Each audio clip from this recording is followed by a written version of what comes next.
नमस्कार विद्यार्थी मित्रांनो, ज्या विद्यार्थ्यांनी 12वी सायन्स नंतर बॅचलर ऑफ फार्मसी अर्थात बी फार्म किंवा फार्म डी अर्थात डॉक्टर ऑफ फार्मसी यासाठी CET सेलच्या वेबसाईटवरती जर रजिस्ट्रेशन केलं असेल तर त्या ठिकाणी काल प्रोव्हिजनल मेरिट लिस्ट, ज्याला आपण मराठीमध्ये तात्पुरती गुणवत्ता यादी म्हणतो, त्याची PDF आलेली होती. आता या ठिकाणी त्यांनी इंडिव्हिज्युअल वैयक्तिकरित्या प्रोव्हिजनल मेरिट लिस्ट कसं चेक करायचं त्याचा पर्याय अवेलेबल करून दिलेला आहे.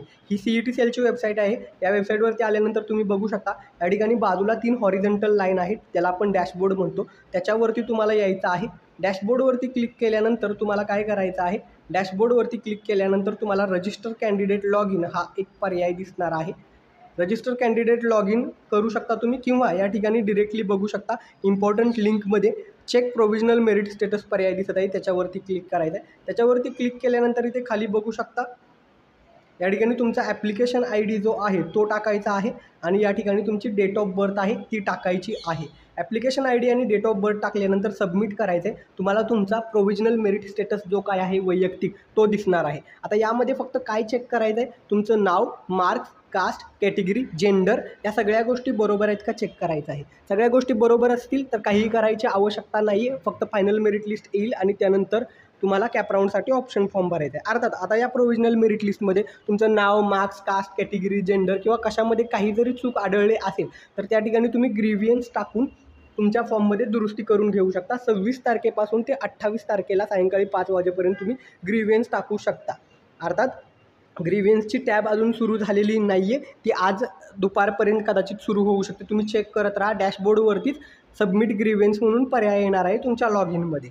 ठीक आहे. आता ग्रीव्हियन्स टाकल्यानंतर काय होणार आहे, तुमचा फॉर्म अनलॉक होणार आहे. तुमच्या फॉर्ममध्ये ज्या काही चुका दुरुस्त करायच्या आहेत त्या तुम्ही चुका दुरुस्त करून घेऊ शकता. त्यानंतर बऱ्याचदा असं होतं की अनेक विद्यार्थ्यांनी ओरिजिनल डॉक्युमेंट अपलोड न करता काही डॉक्युमेंटची पावती रिसिप्ट अपलोड केलेली आहे. ते डॉक्युमेंट देखील तुम्ही आत्ता आले असतील तर सबमिट करू शकता, किंवा त्या ठिकाणी तुमच्या फॉर्मवरतीच लिहिलेलं आहे की तुम्हाला ते डॉक्युमेंट कधीपर्यंत देता येणार आहे.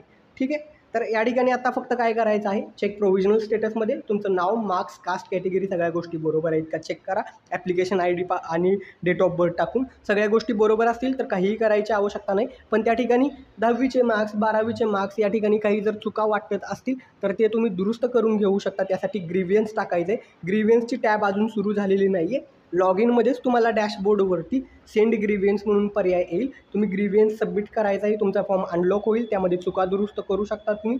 शिवाय जर तुम्ही फिजिकल स्क्रुटिनीने फॉर्म भरला असेल तर त्या ठिकाणी तुम्ही ज्या स्क्रुटिनी सेंटरवरती फॉर्म जमा केलेला होता तिथे जाऊन देखील फॉर्ममध्ये तुमच्या चुका ज्या आहेत त्या दुरुस्त करून घेऊ शकता. तर हे महत्त्वाचं अपडेट आहे. ग्रीव्हियन्सची टॅब अजून आलेली नाही आहे. तुम्ही वेळोवेळी लॉग इन करून चेक करत राहा. ज्यावेळेस ती टॅब येईल त्यावेळेस तुम्ही चुका दुरुस्त करू शकता. स्क्रुटिनी असेल तर तुमच्या लॉग इनमधूनच तुम्ही ऑनलाईन पद्धतीने चुका दुरुस्त करू शकता.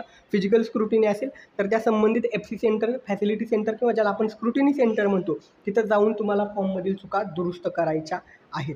आय थिंक बऱ्यापैकी सगळ्या गोष्टी मी सविस्तर सांगितलेल्या आहेत. काल PDF अनेकांना तुमची प्रोव्हिजनल मेरिट लिस्ट, ज्याला तात्पुरती गुणवत्ता यादी म्हणतो, ती बघताना अडचणी आल्या होत्या, कारण PDF शोधायला अवघड जातं. इथं तुम्ही तुमचं ॲप्लिकेशन ID आणि डेट ऑफ बर्थ टाकलं तर इझिली तुम्हाला या ठिकाणी तुमचं जे काही डिटेल्स आहेत त्या व्यवस्थित पाहता येतील.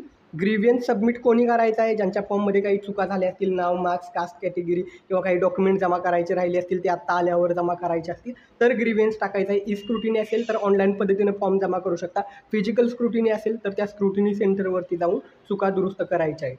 बऱ्यापैकी मी सविस्तर सगळं सांगितलेलं आहे. आशा करतो ही माहिती आवडली असेल तर व्हिडिओला लाईक करा आणि सर्वांसोबत शेअर करा. थँक्यू.